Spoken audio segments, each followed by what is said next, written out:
Bonjour, je suis Antoine Chevrolier et nous sommes ici à Cannes pour présenter La Pampa à la Semaine de la Critique. Et qui est chaud? Qui est chaud cette fois? Moi je la traverse. Vas-y, arrête Jojo, il y a trop de monde. Vas-y Jojo, c'est tout. Vas-y, on a qu'une vie, bombarde. Jojo, arrête, il y a trop de monde. Laisse-le, il veut faire le malin. Vas-y Jojo. Vas-y, fais pas le fou. L'histoire du film, c'est une histoire d'amitié avant tout, de violence du collectif face à l'individu, face à la singularité de l'individu, à travers différents prismes. Dans les relations nucléaires, familiales et dans des relations amicales. Autour de deux jeunes hommes qui sont en passe de quitter l'enfance et d'arriver dans l'âge adulte, d'une amitié très forte et d'un secret qui sera donc dévoilé et qui va bouleverser leur existence. Si le film est autobiographique, il n'est qu'à un seul endroit, c'est à l'endroit des sensations. Les trajectoires, les différents chemins que traversent les personnages, de Marina à Jojo en passant par Willy évidemment, ne sont pas des trajectoires que moi j'ai connues. Évidemment, cette violence, cet amour, cette complexité à vivre dans ce genre de territoire, c'est quelque chose qui me constitue.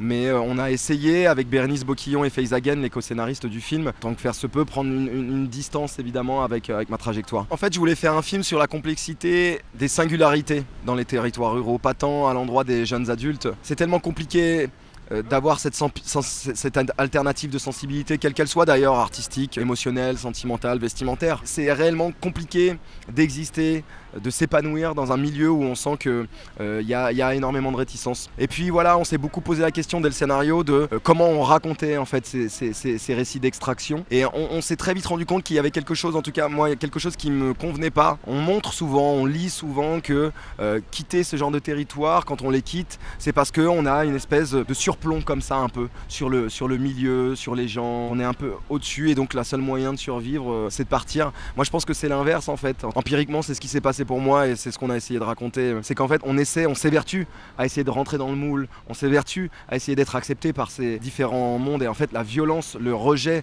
l'exclusion nous pousse à partir. Donc en fait c'est vraiment un mouvement inverse. Pourquoi vous faites ça, non? Laisse-le. C'est bon. Mais t'inquiète, c'est bon. Vas-y, bombarde. C'est un terrain qui existe réellement, la Pampa, qui existait quand je vivais là-bas. J'ai grandi donc dans ce village. C'est un terrain de motocross. Moi, j'ai pas pratiqué de motocross, mais j'avais une espèce de fantasme autour de toute cette mécanique, ces hommes ensemble, qui est un sport mécanique plutôt de classe moyenne, voire prolétaire, où le rapport à la mort est permanent.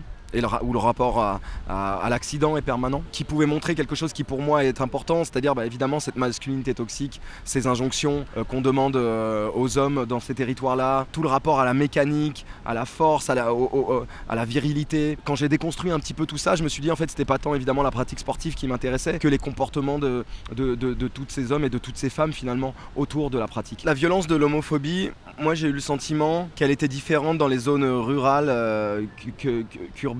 J'ai eu le sentiment qu'elle était beaucoup plus frontalement violente, physiquement violente. Évidemment, tout le rapport au revenge porn et tout le rapport au réseau social accentue encore un peu plus les choses qu'à l'époque où je vivais là-bas. Il y a quelque chose qui me terrifie dans cette jeunesse qui n'apprend pas et qui utilise encore une fois les nouveaux outils pour pouvoir violenter toutes ces jeunes filles et ces jeunes hommes de ce genre de territoire. C'est un film sur ceux qui partent et c'est un film aussi sur ceux qui restent. Dans mon territoire, à Longué, là, dans mon village, en fait, on parlait tout le temps de ça et on parle encore tout le temps de ça, des esprits. Donc j'ai voulu effectivement traiter l'absence en termes de sensations, que ce soit comme ça un peu enveloppant autour du film et un peu enveloppant autour des personnages.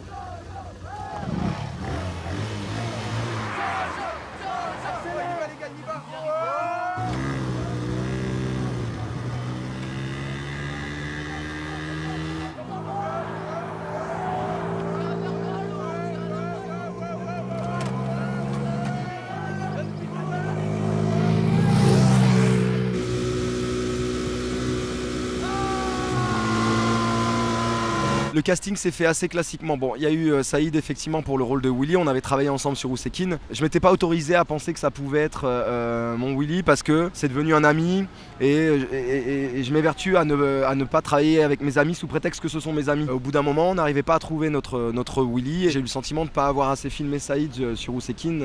On me dit bon bah vas-y viens, on passe le casting et ça a été immédiat. Pour les autres, ça a été somme toute assez classique, un rapport assez classique. À part Damien que je souhaitais absolument pour le film, film, j'imaginais personne d'autre. Ça a été de longues discussions, il appréhendait un tout petit peu parce que son personnage est évidemment compliqué à appréhender. On a répété énormément à Paris, dans les décors, et ensuite ça a été comme un trait quoi. Il a planté son stylo, il a fait un trait et ça s'est arrêté, ça a été très très simple. Pour Artus, je savais que ce dont le film parlait et sa partition, contrairement à ce qu'on peut imaginer, était bien plus proche de lui que ce que dégage son personnage. On savait que le récit à un moment donné allait tomber dans une forme d'âpreté, donc on voulait qu'il y ait une générosité vers l'audience, quoi, vers le public, faire en sorte que le spectateur soit toujours un peu enveloppé. Ce que traversent les gens dans ce genre de territoire, c'est que malgré tout, malgré les drames, malgré tout, en fait, il y a quelque chose qui avance tout le temps et qui n'empêche pas.